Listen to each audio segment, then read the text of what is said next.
right, it's 9 o'clock here on this Tuesday. It is Tuesday. It's Tony P. Tuesday. Tony P. Tuesday. Every night is Tony P. night here on the Live Zone Primetime. Thank you so much for tuning in on this Tony P. Tuesday night. This is the Live Zone Primetime. I'm producer Chris. That is the man we just mentioned. Thank you so much for watching, whether you're watching on Fox Local or Fox 5 DC's YouTube page. Tony P., how's your day been? A busy one here. I've been in one place, in this building. Yes. I went down to Tate for that great tomato soup they have, by the way. Had a really good brunch, or not lunch, a late lunch actually, a dinner, lunch and dinner. A dinner. That's what I'm calling it now. Okay. So had a great time with Suzanne Lambert, who's in studio with us today, and had a 2 o'clock show. Coming up we a little will. Later. 7:30, and it was. I think it's a new title, Mean But Tuesday. Mean But That was really good, but it was truly right. a wonderful time. I love being here all day. This is one of the coolest parts. I kind of feel like I'm a full-time Fox guy when I'm here on Tuesdays, even though I have a contract, but I'm not a full-time employee. I do feel like that when I'm here on Tuesdays, and I absolutely love it. And it's really great to feel the energy in this place. How are you feeling, man? How things going? Things are going well. Today was, my daughter turned 2 months old today. She did? Which time oh my God. Happy birthday to her. Here we go. Shocking. It did mean, though, that she had to get her 2-month shots, and that all went okay? She didn't love them. Let's put it that way. As you can imagine, a little tiny baby did not love them, and also it's very hard to soothe a 2-month-old who just got shots and convince her that everything's okay and the mean pain will go away. But she's a trooper. It's for the best, and we'll see what tomorrow brings. Exactly. But time, well, it's part of the beginning stages. Time flies. It's absolutely crazy. So. All right, well, let's dive down. Let's get down to business, and we're going to start off like we've started off the last few nights, talking about Operation Epic Fury.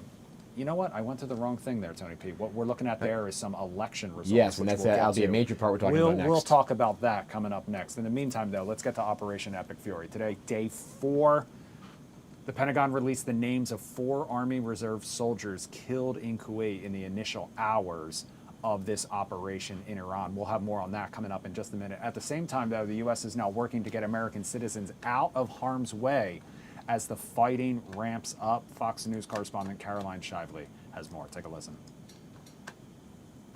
Israel says it's now waging a broader wave of attacks on Iran as the U.S. steps up its efforts to get Americans out of the Middle East. The State Department is mobilizing charter flights and other resources to get Americans stranded in the region back home. Everywhere is getting attacked. Rockets landing at military installations. It's really just a waiting game of when can we actually get out? Tuesday, Iran targeted the U.S. consulate in Dubai, but only struck the parking lot. Amid Iran's increasing retaliatory strikes on its neighbors, there's a belief those nations could soon join the fight in a more serious way. The countries now are more intent than ever to end the threat forever. Meanwhile, President Trump says Operation Epic Fury is rolling along, with U.S. forces steamrolling military targets in Iran. They have no Navy, it's been knocked out.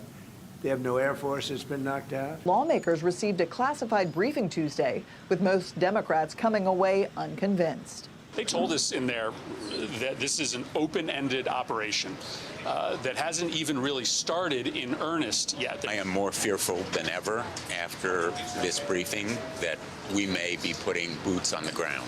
A new Fox News poll shows Americans are split right down the middle, 50-50, on support for U.S. military strikes in Iran. In Washington, Caroline Shively, Fox News.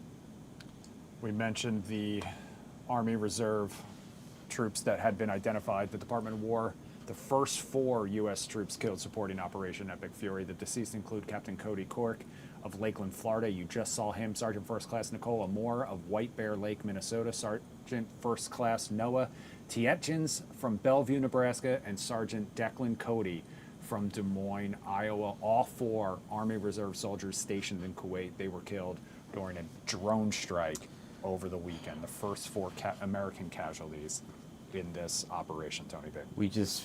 We're heartbroken. When you think about the sacrifice, the ultimate measure of devotion is to, sacrifice for your country, and they did, and they just, God bless their families. No one can imagine the grief and the pain they're going through right now, Chris. And, looking at this whole situation, they're just true heroes. People talk about the 1%. They say it's the wealthy people with all the big yachts and stuff. The 1% to me are the individuals that put their lives on the line, put a uniform on, and stand the post. And these 4 did that. And may their memory be a blessing. In my humble opinion, I think in this war, in looking at some of the back and forth, it's a very hasty situation. I think it's a situation that is by choice, and we didn't have to be in. So it even breaks my heart even more, thinking about the families and also the soldiers that lost their lives. I mean, they were young. They're young people, and they're individuals that have that courage, that valor. That again, I'd say 99%, if not more, if there's even more than that, that number, don't have that ability to do that, to volunteer and put your life on the line for your countries, and may God bless them. Yeah, Just, like all I you said, got. Tony P. And in the meantime, we know that some of those attacks have started to spread across the Mideast. Yeah, This they is have. a live look at the skyline above Tel Aviv, Israel tonight. Right now, everything looking calm, which hopefully stays that way. We do, and I think we just pray for all of our consulates, our State Department officials who are overseas in the Middle East, as well as other, of course, military installations, all the soldiers there. We send our love and prayers to them. I think one of the interesting parts, and I read this article today, where the president and the administration are considering arming the Kuwaitis, arming Kuwait itself to help fight in this effort, to also help drum up a resistance movement inside, or give the resistance movement that's already inside Iran some more structure and ability to fight. Because the big question is, I think a lot of Democratic senators are reflecting this, is there actually a formidable resistance to put up against the IRGC, the Iranian Guard, that still has access to weapons and materials? We did see today that the U.S. government did bomb, or it may have been Israel, my apologies. It was part of this operation where they did bomb the headquarters and meeting place for where the Supreme Commissioner, the council they're trying to elect the next leader of Iran. That got bombed today, and a lot of potential successors to the Ayatollah were killed. And so a lot of those leaders are no longer in the game. Who could potentially be next for leadership? That's also up in the air as we speak. There's a council right now that's being ruled, that's ruling over Iran. And as we look to this, how does the administration and the Iranian citizens put together a resistance where they can actually bring in democracy, if that's what we're thinking about it? We don't really know what the administration wants. They say regime change, no. They say yes sometimes. You ask Secretary of State versus Secretary of Defense. It's a lot of different mixed games, right? I think if there is some way to have a resistance, and there obviously is resistance to the Ayatollah and this extremist government, what does that look like? Is it the U.S. government arming Kuwait to help the Iranians on the ground? Is it bringing back communications devices and Wi-Fi to the citizens inside Iran that are going through this right now and trying to protest? To me, if your goal is regime change and you want to see a democratic Iran, you have to have some type of formidable resistance movement that the U.S. or the Arab allies can help with, or you're going to be sending troops on the ground. I think it was Senator Richard Blumenthal saying, I am very nervous that we're going to have troops on the ground. And I hate the term boots on the ground, because they're not boots, they're human beings that have courage and valor and all those wonderful things. They're human beings we'll be sending in to Iran potentially if there isn't a true resolution in the situation. We will have updates as they develop, of course, right here on the Live Zone Primetime each night. In the meantime, we do want to bring it back here to the United States and talk about UDecide 2026. Oh, yeah, it's already here, man. Can you believe it? Right now, we're talking about primary elections. Right now, you are taking a live look at 2 of the watch parties in Texas, but we're also getting primary election results in North Carolina as well. At the top box, that is Greg Abbott's election night headquarters in Austin, Texas. The bottom is Jasmine Crockett's election night headquarters in Dallas, Texas. Now, we do know already that Greg Abbott has won the Republican nomination for governor in tonight's primary election. We also know Keith Self won the Republican nomination for the U.S. House in Texas's 3rd congressional district. Tony P., I'm just going to run through the results. You're good. No, we'll do far. some analysis. Brandon Gill wins the Republican nomination for the U.S. House in Texas's 26th congressional district. Trevor Neals wins the Republican nomination for the U.S. House in Texas's 22nd congressional district.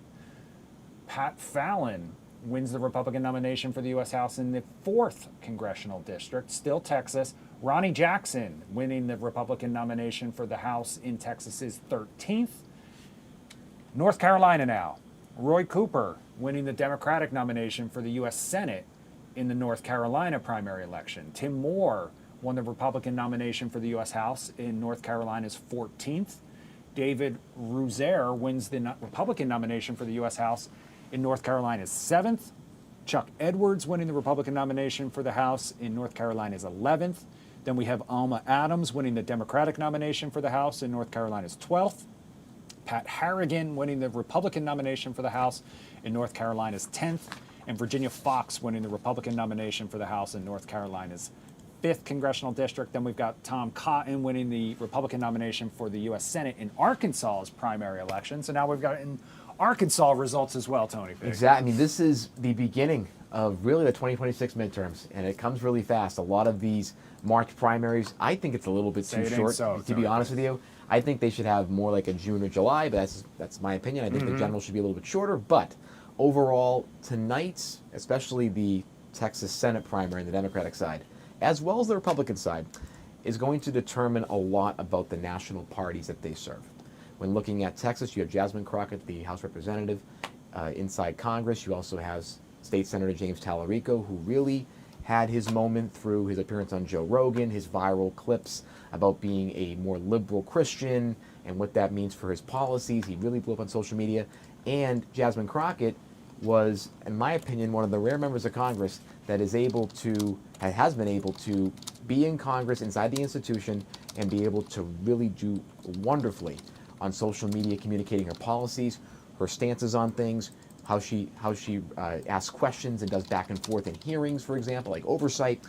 So what we're seeing is the beginning of a new generation inside the Democratic Party, where you have two young candidates that are, have really great backgrounds and good policies, but they're fighting, over, again, who can reach the most amount of voters, who can be set up best to take on, whether it be John Cornyn or the Attorney General in Texas, Ken Paxton. Overall, it has been more on the Democratic side, and I think, both these sides actually has been very, very contentious. You've had John Cornyn, senator for, I think it's been 22 years now, or 23 years. Ken Paxton is an insurgent candidate, and there's been a lot of back and forth about Senator Cornyn being a rhino, not being MAGA enough. Ken Paxton's more of the MAGA plus candidate. President Trump did not endorse in this primary.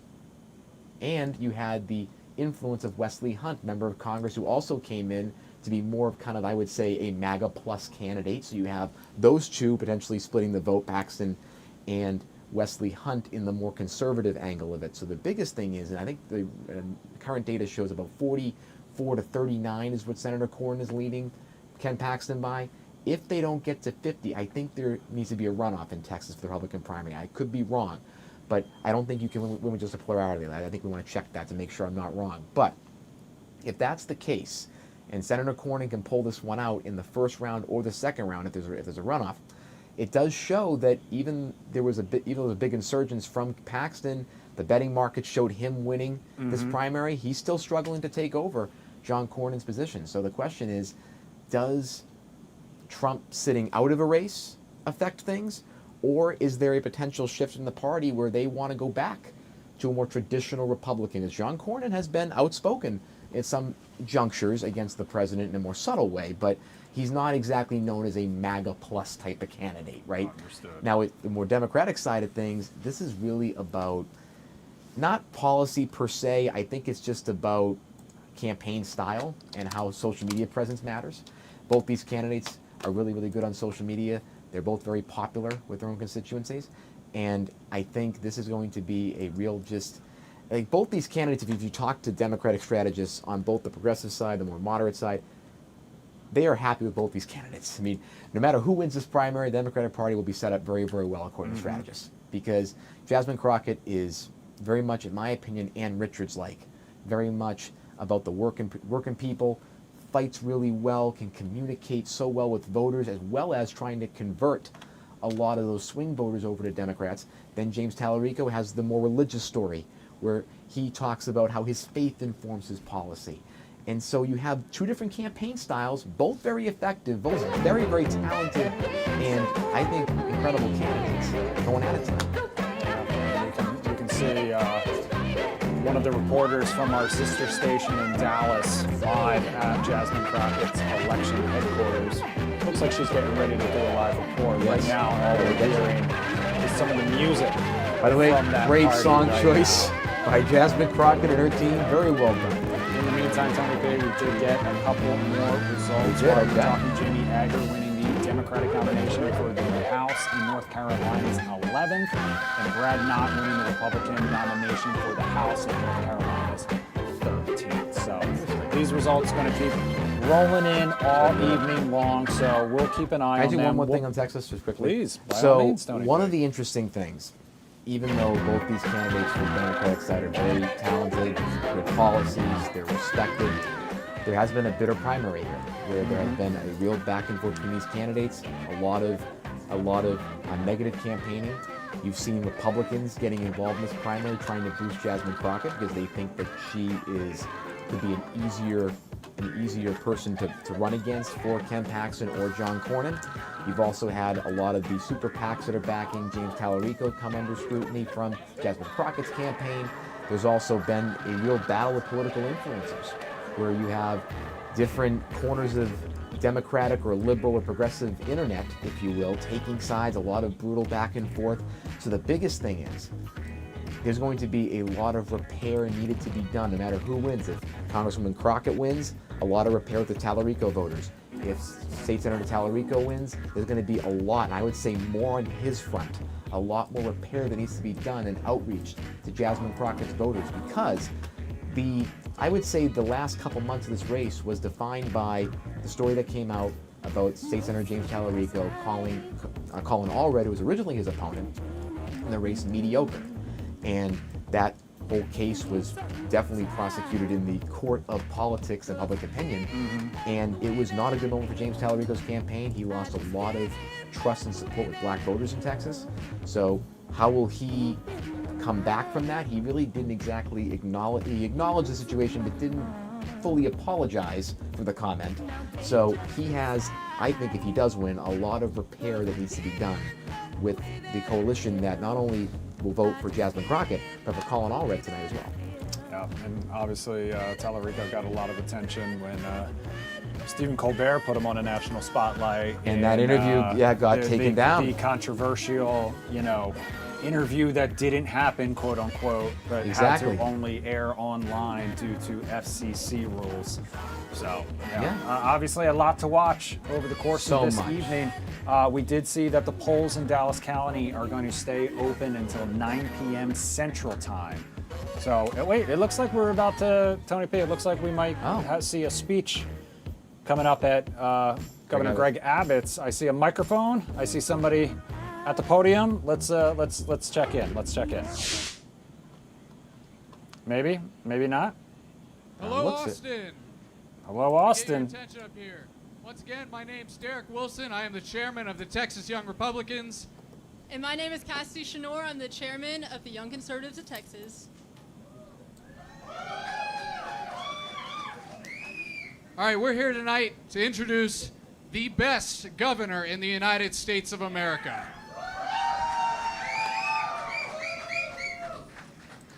The governor who stood up to the Biden administration's lack of a border policy. I'm sorry, they had a policy. It was let everyone in, and Governor Abbott said no. And the governor who provided Trump the blueprint for securing our nation. The same governor who has kept our Texas economy booming, bringing jobs, opportunities, and success to every corner of Texas. The same governor who has empowered parents, kept boys out of girls' sports, and who has kicked DEI out of our schools. The governor who supports law enforcement, cleans our streets of career criminals, and has fought to save Texans from the scourge of fentanyl.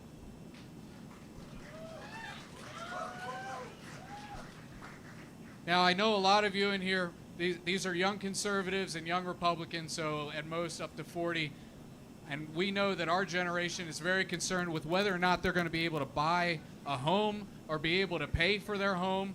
Governor Abbott has a bold new plan to put Texas in charge of property taxes, making it much more affordable to be in this state. The same governor who wakes up every morning to fight the radical left to protect Texas, keeping Texas, Texas. Ladies and gentlemen, the governor of our great state of Texas and our friend, Governor Greg Abbott.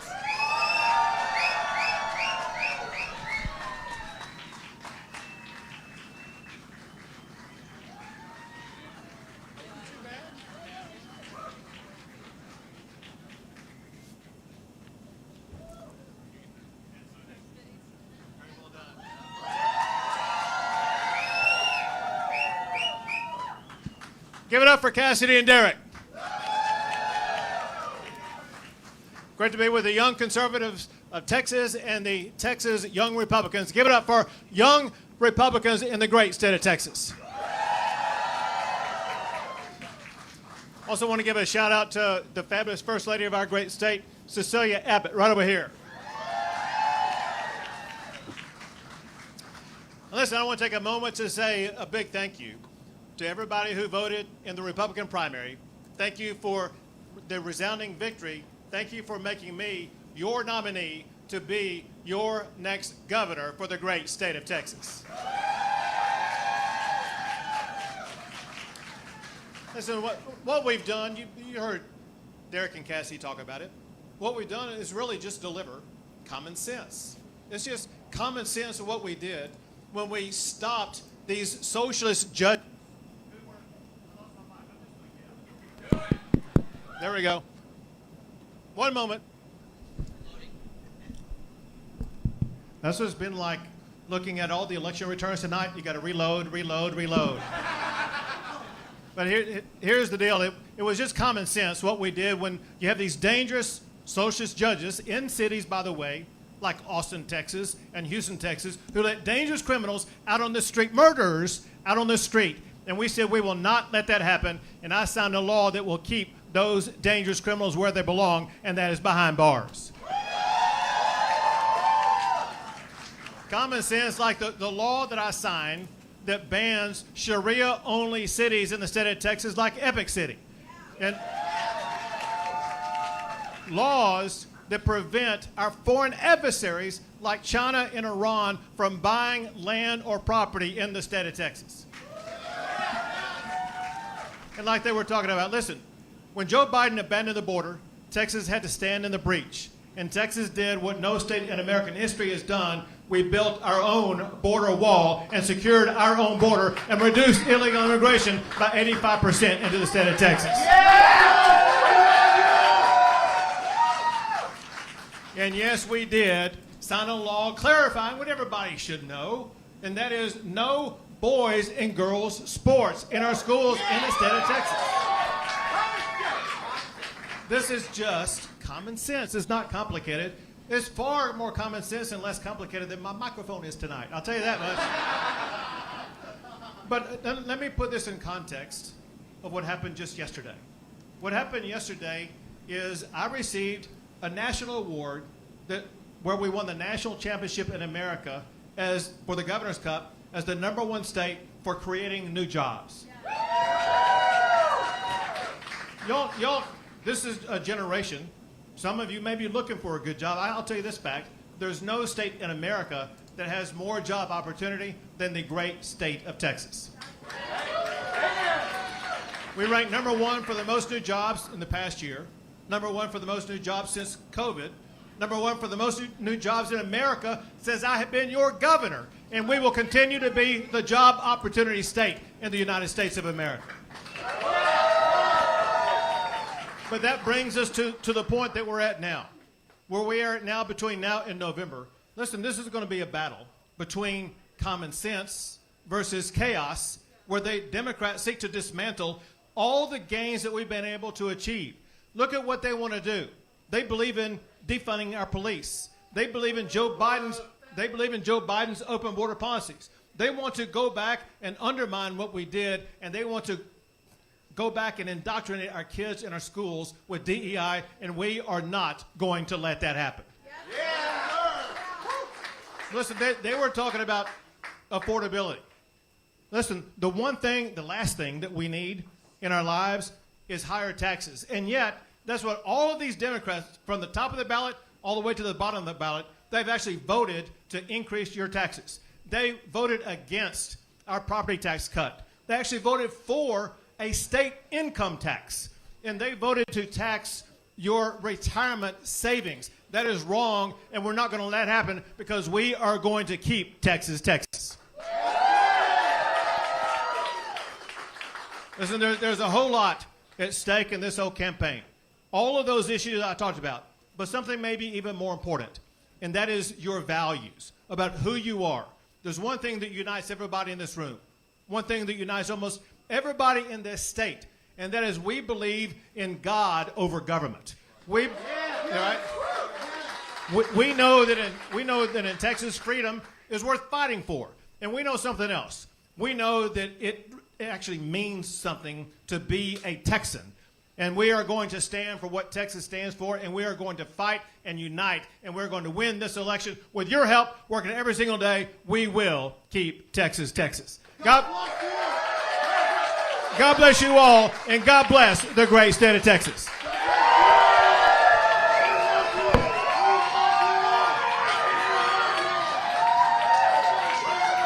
You've been listening to Texas Governor Greg Abbott at his election headquarters after securing the Republican nomination in the Texas primary. Tony P., you've got some updated numbers, though, in the meantime, while we've been listening in. Yes, absolutely. And first of all, this will be for Governor Greg Abbott. This will be for his 4th term in the governor's mansion. Wow. Yes, he's 16 years. He was elected in 2014, taking office in January of 2015. It's, again, pretty rare. Most people only think 2 terms for governor. In Virginia, right below us. Tony P., I'm just going to say it. I got to give props to his slogan. I was thinking the same thing. Let's roll. I mean, that is a really it's great. Listen, it's great. Whether you agree with him or not, and I don't a lot on policy. Exactly. However, that's a really creative slogan. Credit he embraces where credit himself. is due. He's what's the word? He doesn't take himself too seriously. Exactly. And you know what? He embraces who he is. And again, he had a horrible accident that led to being in a wheelchair. And again, he embraces who he is. And says, you know what, this is me, and it's awesome. So you know what, I do really like that slogan. Well done. Now, we have our polls too, sorry. So I've been looking here at some of our Fox polls as well as the New York Times. So right now on the Democratic primary side, we have State Senator James Tallarico leading at 53% over House Representative for Democrats Jasmine Crockett. That number is at 53-46, Tallarico up by 7 right now on Representative Crockett. On the Republican side, we have John Cornyn, the incumbent senator, leading the pack with 43% of the vote, followed by State Attorney General Ken Paxton at 40%, and Congressman Wesley Hunt at 13%. And roughly, it's almost about a million plus votes are in. On the Democratic side, 44% of all eligible votes are in. On the Republican side, 42%. Finally, just one more time, 53% for James Tallarico, over 46% for Representative Jasmine Crockett. And on the Republican side, John Cornyn leads at 43% over State Attorney General Ken Paxton at 40%. We'll be watching Representative Crockett and State Senator Tallarico during their watch parties and as these numbers continue to come in. Just one more final refresh. Yep, we're still there with those numbers. All right. Nothing's been called and they just took the picture down, Tony P. So that's as good a time as any while we keep an eye on some of these results. Let's talk about what else you've been watching today. And we're going to start right here with a local story that's been very, very scary for many riders, especially female riders of the Metro. Metro Transit Police arrested 28-year-old Brian Betanker of Silver Spring, Maryland, after an incident on the Silver Line train today near the Clarendon Metro station in Arlington. Police say Betanker had an active warrant for assault and battery stemming from an incident around 10:09 p.m. on March 1st, where he allegedly touched a woman without consent while riding the Metro train. Investigators say videos circulating on social media appeared to show Betanker secretly recording himself touching women's hair on Metro trains and inside stations. Transit police say they are now reviewing additional complaints and asking other survivors to come forward as the investigation continues. In Georgia, a jury convicted Colin Gray, the father of the teenage suspect in the 2024 Apalachee High School shooting, on multiple felony counts, including second-degree murder and involuntary manslaughter. Prosecutors argued Gray was criminally negligent for allowing his son Colt Gray access to the rifle used in the attack. The shooting killed 4 people, 2 students and 2 teachers, and injured 9 others. Evidence presented at trial showed the father had been warned about his son's troubling behavior before giving him the firearm, and the verdict is considered one of the first cases in which a parent has been held criminally responsible for enabling a school shooting. On Capitol Hill, Commerce Secretary Howard Lutnick has agreed to sit for a voluntary transcribed interview with the House Oversight Committee as lawmakers investigate his past relationship with Jeffrey Epstein. The inquiry intensified after newly released Epstein records showed Lutnick maintained contact with Epstein for years and visited Epstein's private island in the Caribbean in 2012, contradicting earlier statements that he cut ties with him in 2005. Lutnick has denied wrongdoing and said the visit was a brief lunch stop during a family trip. But lawmakers from both parties say they want clearer answers about the extent of the relationship. Also in Washington, Homeland Security Secretary Kristi Noem faced sharp questioning on the Hill today during a Senate oversight hearing focused on immigration enforcement and border policy related to the tactics and actions in Minneapolis. Senators pressed Noem about how the department plans to expand interior immigration enforcement and how federal resources are being used as the administration pushes for tougher deportation policies. The hearing also highlighted ongoing disagreement between lawmakers about how aggressively federal authorities should pursue enforcement inside the United States, as well as the commentary made in the aftermath of the Renee Good shooting, as well as the Alex Preddy shooting, where Secretary Noem defended her characterization of calling them domestic terrorists, unquote. In the courts, the Trump administration reversed course in a legal fight involving several major law firms. DOJ attorneys told federal judges today they will continue defending executive orders targeting these firms, including Perkins Coie, Wilmer Hale, Jenner & Block, and Suzanne Godfrey. Earlier rulings have blocked part of these orders after judges concluded they likely violated constitutional protections. The administration on Monday said they would stop fighting these situations in court, but the administration is now continuing its appeals in an effort to reinstate the measures in the executive order. In the world of business, YouTube superstar Jimmy Donaldson, better known as Mr. Beast, is moving deeper into financial technology through a partnership with the youth-focused banking platform Step. The collaboration is designed to promote debit accounts and financial tools aimed at younger consumers through creator-driven marketing and digital rewards. Analysts say the move reflects a growing trend of social media personalities expanding into fintech and consumer finance products. In the rapidly evolving artificial intelligence market, we all talk about this all the time, Anthropic's Claude chatbot briefly climbed to #1 position on Apple's App Store today, overtaking OpenAI's ChatGPT in downloads. The jump reflects increasing consumer demand following the decision by the Department of War to end its collaboration with Anthropic after it pushed back on requests for defense capabilities, and then ChatGPT came in and decided to honor that obligation with the Department of War. So that's showing a lot of kind of political movement in the world of business. In entertainment news, Selena Gomez revealed today that Taylor Swift wrote the song Dorothea about her. Sorry, I pronounced that right. Gomez said Swift shared the track with her years ago and that it captured moments from their years-long friendship and early experiences navigating the music industry together. That's really cool insight from a podcast, I have to say. And in New York, the antitrust trial against Live Nation is finally getting underway, and its Ticketmaster subsidiary officially began today in federal court.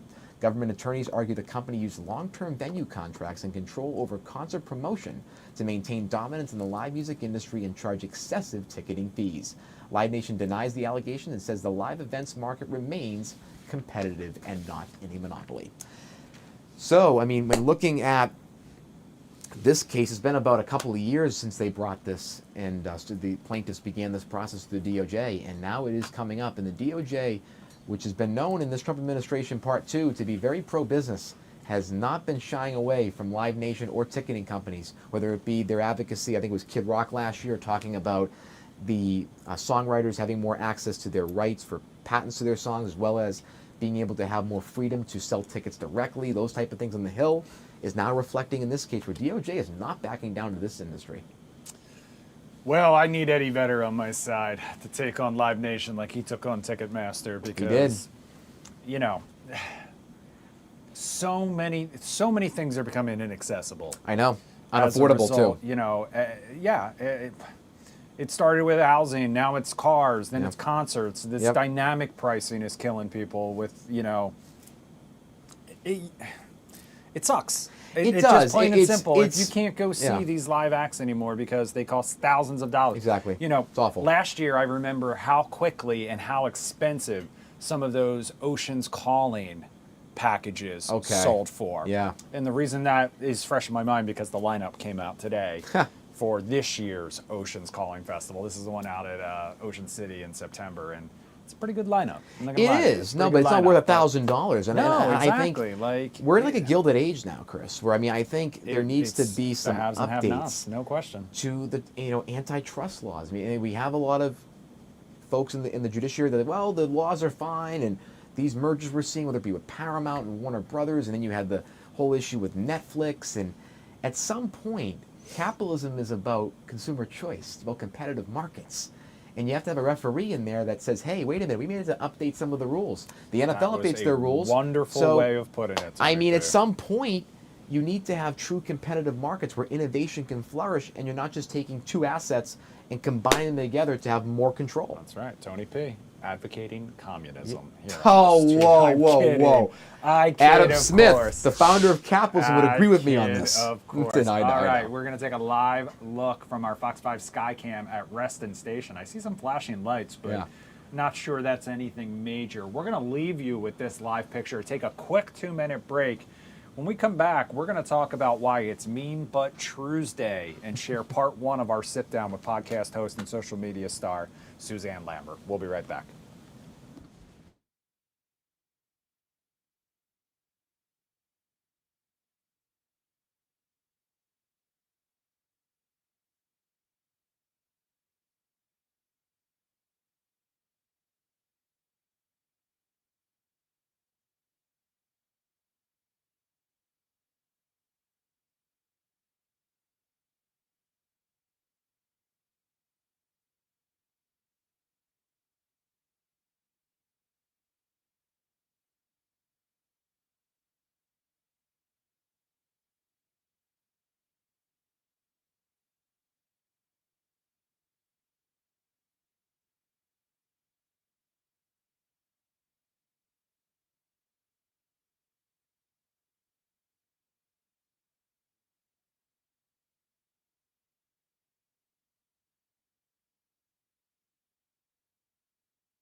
And I always say, like, kids are amazing if you want them.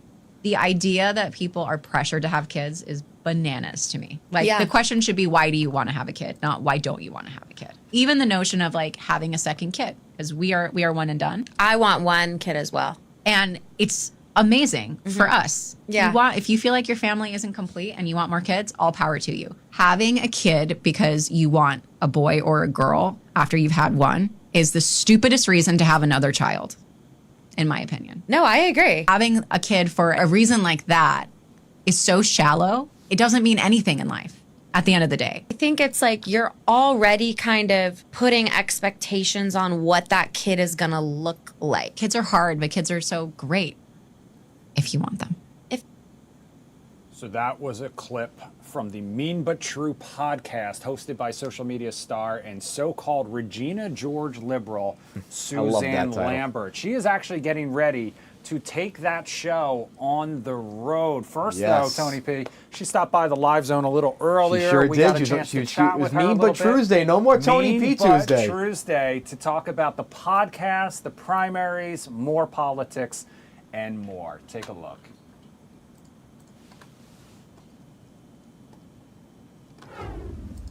It's Mean But Tuesday here on the Live Zone Primetime, which means we are hanging out with the one and only Suzanne Lambert, host of the Mean But True podcast. Thanks so much for joining us. Oh my gosh, thanks so much for having me. It is Mean But Tuesday. I love that you know that. I love it. It's a great acronym. An acronym or like a sound, what do we call that? Like an acronym in sound. I love that. Branding, baby. It is. Good marketing. All right, first and foremost, what does a day in the life look like for Suzanne Lambert? Oh, a day in the life. Ooh, snoozing my alarm a little too many times. I'm just going to be so honest about that. Usually cuddling with my dogs first thing in the morning as well. I've been trying to work out in the mornings as well. But, you know, the rest of the day, it can look like a lot. It can look like being on TV, going to the Hill, interviewing different members, responding to emails, which I'm very behind on. So if you're one of those, the reason I haven't responded is because I'm here. But really, the best part is being able to interact with my audience and getting to meet new people and hear different perspectives. Now, you've had an incredible year plus and have built an empire of content, of your own podcast, great stuff on short form. Can you tell us your story of how you started, where all this came from, and the impetus to start this account with comedy as well as the political arena? Yeah, I'd say where all this came from is I've been like this since I was a kid, just like insufferably annoying. If you work in entertainment, you were an annoying little kid or an ugly little kid or both, and I was definitely both. You can't be funny unless you were an ugly kid. If you were a cute kid, you're not that funny.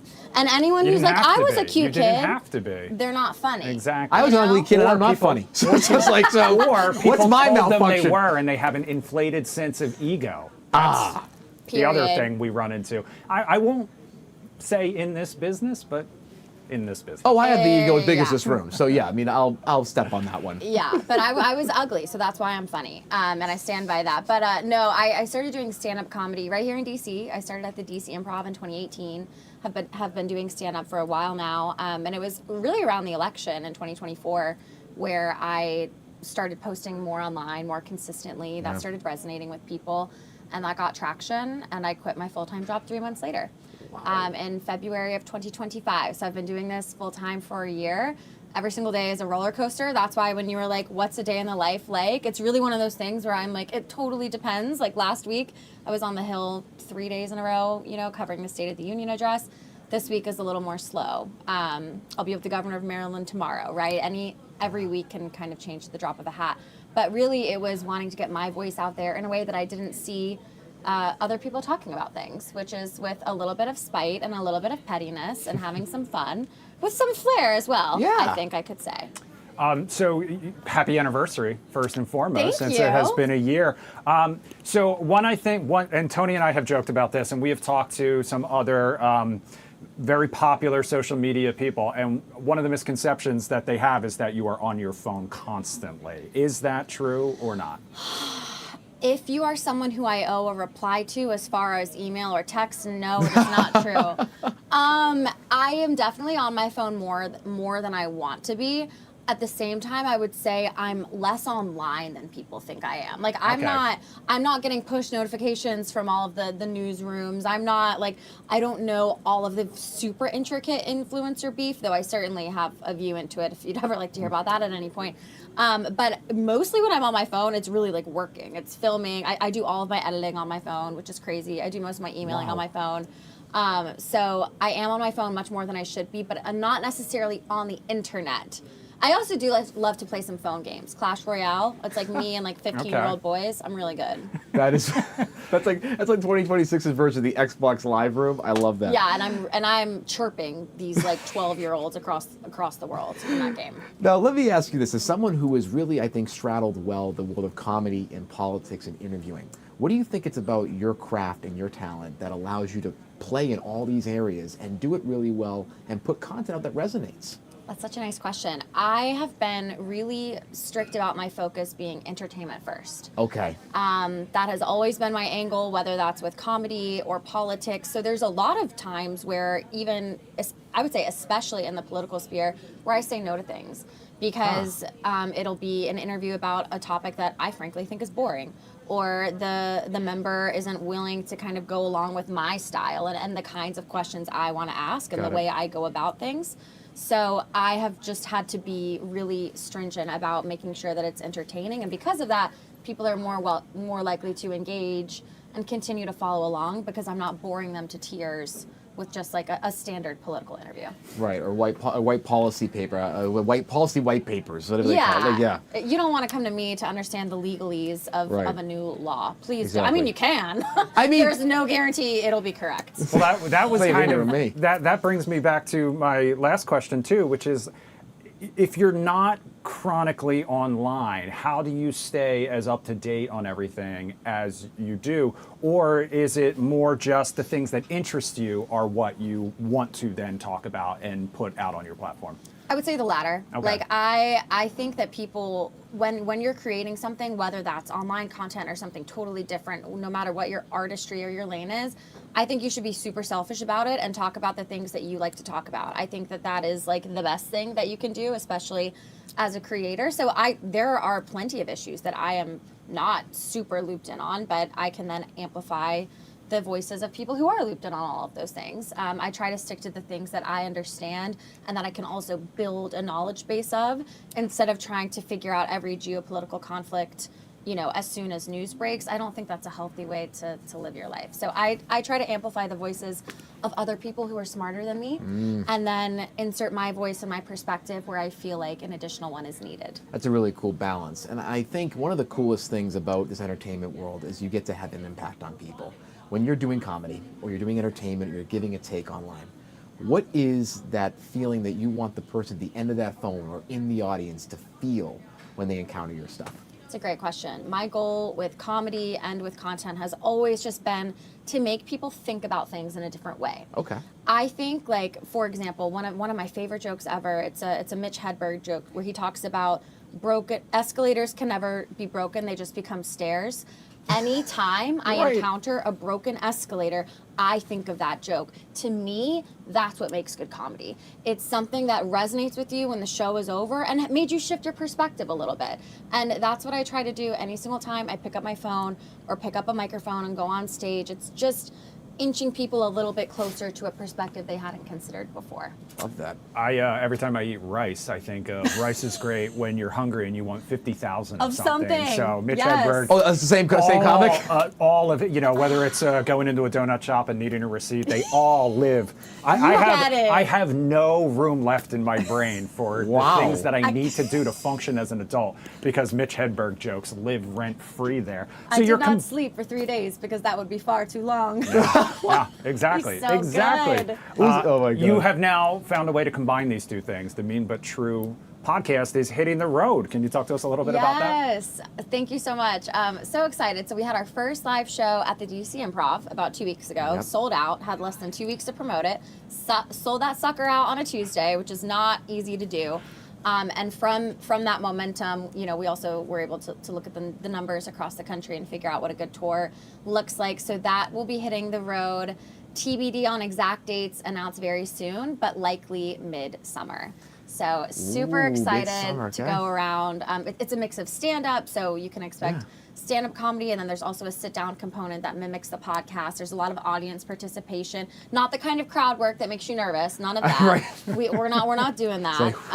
You know, we want people to have fun and feel like they can let loose. But the first one was such a success. We realized that there's such a need for in-person community and just kicking it with people and having a laugh. So we're really excited to take that on the road. As you built the Mean But True podcast, in a world where it's all saturated, everybody has a podcast now, and concepts are important. When you were building this out, what were you thinking about in terms of what you wanted to leave your mark on when it concerns a podcast, and how you wanted to make it your own unique thing? Yeah, I think it was important to me that it always feels like a funny conversation between funny friends. I totally, and I think there's room for all different kinds of podcasts, but I didn't want it to be super segment heavy. I didn't necessarily want it to feel like a game show. Interesting. And when I listen to podcasts like that, that's how it can feel. So some of my favorite podcasts, I really took a lot from them. Like, what do I think they do well? And what I think they do well is they're not focused on having a good episode. They're focused on having a good conversation. And when you really make the focus of the conversation of the podcast about that person you're in the room with having a great experience, that then translates to your audience enjoying the conversation versus going in with a mindset of, how am I going to make this funny? How am I going to make sure we have good clips? Because it's so easy to fall into that. Oh, yeah. And I've done it, right? I remember have. being like, oh, I hope that episode was funny. I hope I was funny. And someone was like, don't think about making it funny. Just think about having a good conversation. And however it looks is how it should be. More natural moments, because that's where humor really rises up, is not when it's contrived. The funniest episodes have been when we weren't trying at all. Yep, always is. Yeah. My God. So who would be a dream guest at this point? Oh my for gosh. either I'm the dying for this podcast answer. or for the live tour? A dream guest, if I could name like 3. Keke Palmer. She is, I think, one of the funniest, most charismatic people to exist and in the world. Molly Shannon. She is one of my biggest influences. I loved her in Superstars, a little girl. She just made me feel so seen. I love her book. She talks all about good comedy. You have to be willing to look ugly and get gritty. Like a lot of things that women are not always rewarded for in entertainment. She really encourages people to push back on that. And Caleb Heron, he's one of my favorite comedians. Oh, he's I great. love his podcast, So True. I love his producer, Chance. They've built something really great, and he's just a funny guy. I think he'd be a great hang. You know what? I've been seeing some of the stuff on my feed. He's wonderful. I absolutely agree. All those guests would be cool. Now, shifting to the political side a little bit. So we have, of course, major primaries in Texas going on right now in the Democratic Party, as well as North Carolina. You're with politicians all the time, and you have this great title of the Regina George Liberal, right? Yes. What do you think is one thing or multiple things that Democrats are getting wrong when it comes to social media? Because if you're looking at the polls, they are really far behind in being relatable. Yeah, I think what Democrats do wrong is sometimes, I don't think we need to see Democrat politicians, or any politician for that matter, doing a TikTok dance. Thank you. Yes. When we talk about Democrats needing to adapt to new media, no one means that you learn the renegade dance. That's not what any of us are referring to. That's quite the drop. So I think less about chasing trends and more about speaking in plain language, speaking in language that makes sense. If you use a political term, you should be speaking to your audience as if they know absolutely nothing about the subject matter that you're explaining, which I remind teams of a lot. So I would say that's something that we're working on. I think we're getting better at how they're engaging in new media. I also think if you're a member of Congress who's just super uncomfortable doing direct-to-camera videos, stop doing them, because you're making all of us uncomfortable as well. So you don't have to do all that. Maybe they're manifesting it? Yeah, maybe shift to more of a documentary style. I think that would be super compelling. Or narration, for example. There's other ways to express your voiceover. voice. I mean, that's a great idea. If you're, although I would also say if you're super awkward in a direct-to-camera video, maybe you shouldn't be a politician, but that's a hot take.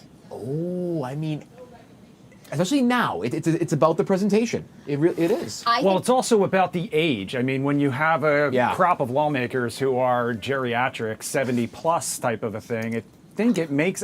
Listen, I'm not trying to generalize, because obviously there are examples of older people having tremendous social media presences, but it's a younger person's game for the most part. And one of the things that resonates with me constantly, and I have this literally copied and pasted and saved on my phone, is one of the memes that basically just said Democrats for the longest time have been looking in the rule book saying a dog can't play basketball while getting repeatedly dunked on by a dog. Do you feel like sometimes you have managed to take a play from the opposition's playbook and really translate it for the Democratic Party?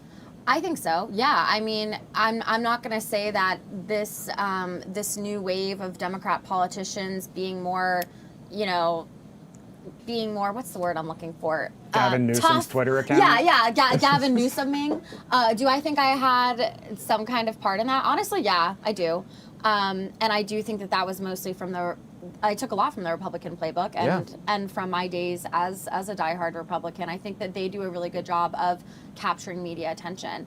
And I do think we're seeing more of that. But what also kills me, though, there was a member recently who like used an expletive on social media, but they still use the asterisk to like cover. I'm like, Yeah, if it's you're like, gonna say a you cuss missed the word, point. you gotta say it. You're so close. Right. And I feel like that's how we are with like Yeah. everything. We're so Yes. close, but not quite there. So I do think that I've been able to influence, and I push back on staffers all the time. It's usually the staffers who are hesitant to have their member say something, and I get it. The staffer wants their member to keep their job, but I'll tell them like, no. If they say this, or like, because usually it's a joke, right? Right, It's a of course. cold open. I'm incorporating into a Yep. skit. I'm not like coaching them on what to say by No, any yeah. means. But if it's like a cold open or something like that, and it's a little bit of a dicey joke that's out there, I will very frequently push back on staff and be like, I promise this is going to resonate and it's going to go well, and I've never been wrong. Exactly. I love that. And when you look at I think the changing Democratic field with a lot of younger candidates, you look at Gavin Newsom, Jasmine Crockett, and others that are really starting to come into their own and being leaders in the party. What does that mean for the future of Democratic politics generally from a candidate perspective as well as a policy perspective in your mind? To have younger people getting in office, Yeah. I think it's great, and I think that Democrats need to put their support behind young candidates, behind progressive candidates. Like, I'm not one of those people that thinks age is the only thing that matters. Yeah. I think that there's a lot more that needs to be taken into account, but I also don't think that we need people. Mitch McConnell has to be plugged into a USB port somewhere every 3 months. I don't think that that's good leadership. I don't think that that should be the state of affairs. Where is he at right now? Does anyone know? Is he good? Blink twice It's if you can. who knows? I mean, honestly. I plead the fifth. I think that we do need a wave of fresh ideas, and I think that we need to be supporting younger candidates in office. And I think there is more scrutiny now about where people's funding is coming from. Yeah. And if we want young people to be able to succeed, we have to think about how we're going to make it not too expensive to run for office, because election debt is very much a thing. Oh, yeah. I have friends who have tried to go for office, and they have debt that they're paying off from their elections, which I think is ridiculous. So I think a big component of it will be getting big money out of politics. Exactly. All right, Couldn't agree so more. That was social media personality and podcast host Suzanne Lambert today. A really fun interview here in the Live Zone Primetime. The second part of that interview will air next week right here on Fox Local. This is Tony P. Thank you so much for joining us here tonight on the Live Zone Primetime. We'll see you tomorrow night for more stories and live reports.